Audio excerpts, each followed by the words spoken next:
Ya, halo, assalamualaikum warahmatullahi wabarakatuh, teman-teman sekalian, apa kabarnya? Mudah-mudahan senantiasa sehat dan kembali lagi di channel tutorial akuntansi dan perpajakan. Hari ini saya akan membahas sesuatu yang menurut saya lagi rame-ramenya karena dalam 2 minggu ke depan ini akan ditutup, apalagi kalau bukan PPS atau program pengungkapan sukarela.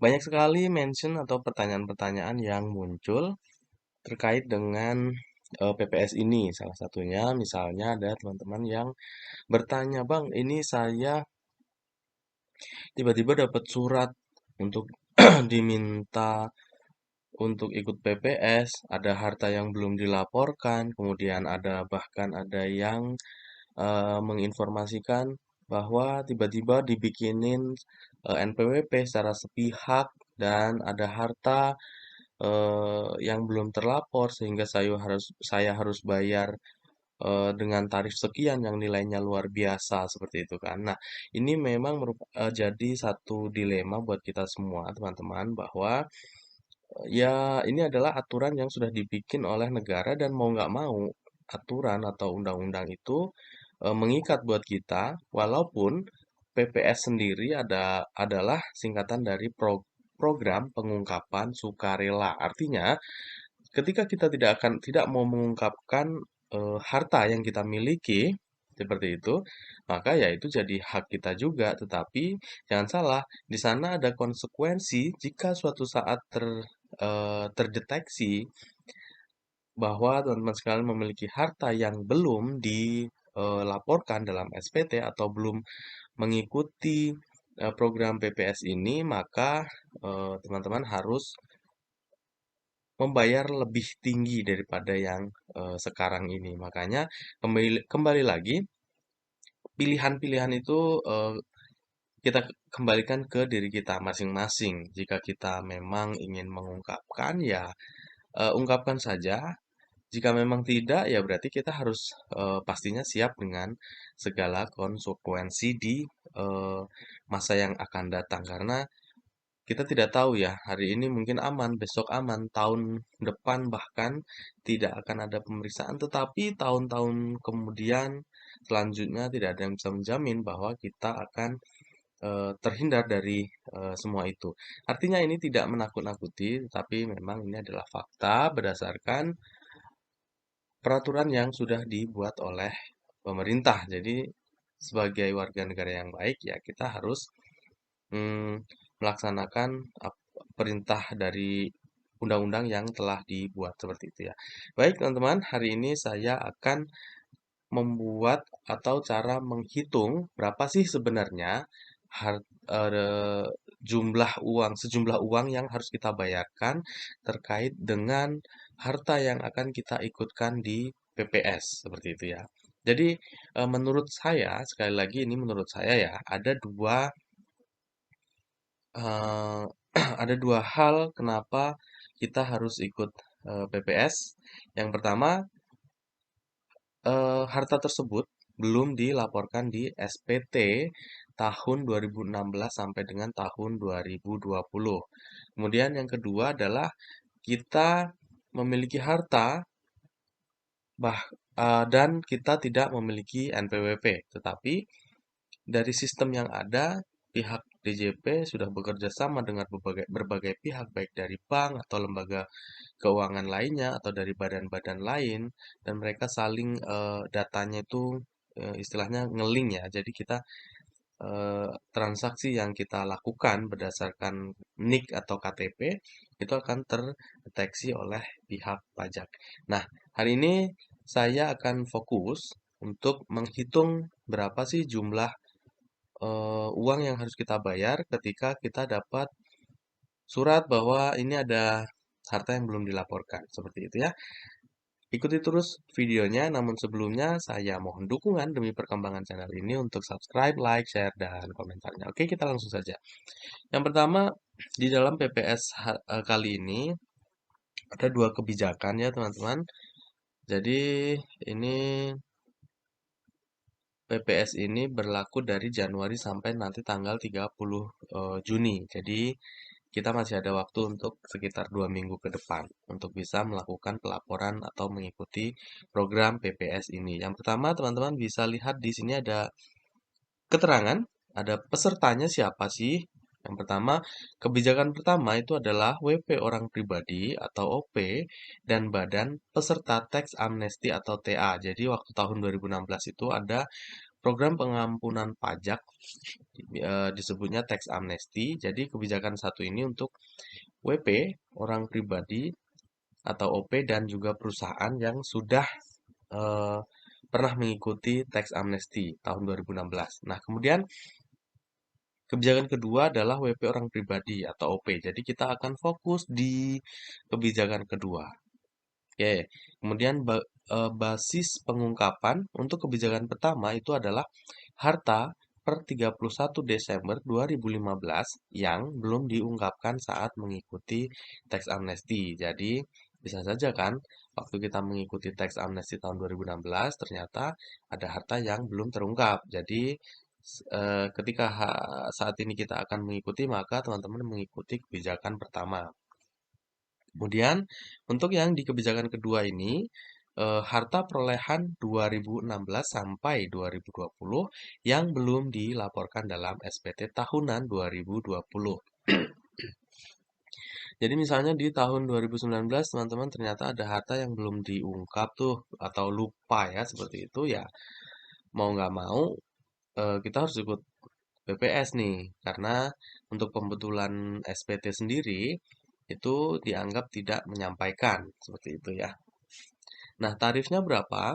Untuk kebijakan pertama 11% untuk harta deklarasi luar negeri.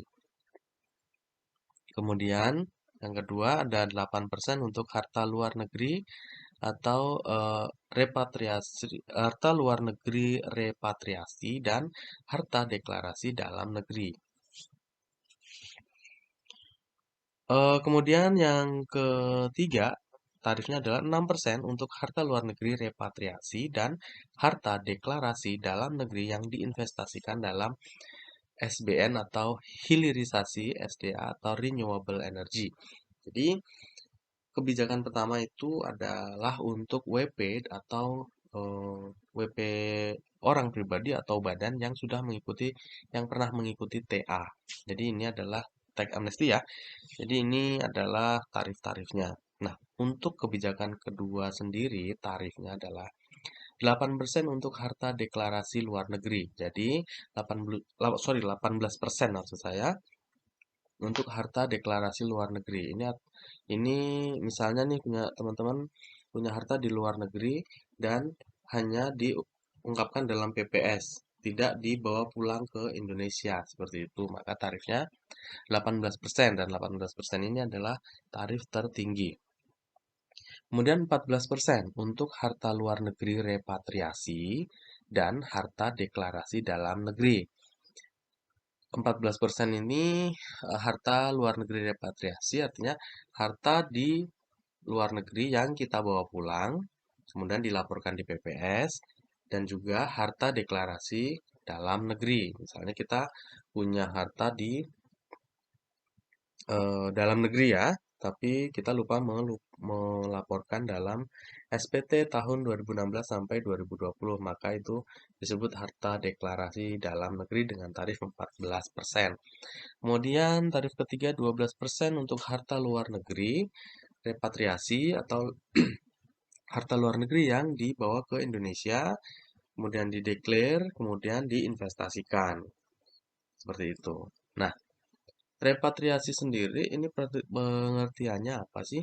Pengertian repatriasi adalah proses pengembalian akumulasi penghasilan berupa aset atau harta dari luar wilayah negara kesatuan Republik Indonesia atau NKRI ke dalam wilayah NKRI. Ya, jadi itu adalah pengertian repatriasi. Oke, teman-teman kita akan fokus di tarif yang 14%. Jadi ini saya mengakomodir pertanyaan-pertanyaan teman-teman yang bingung.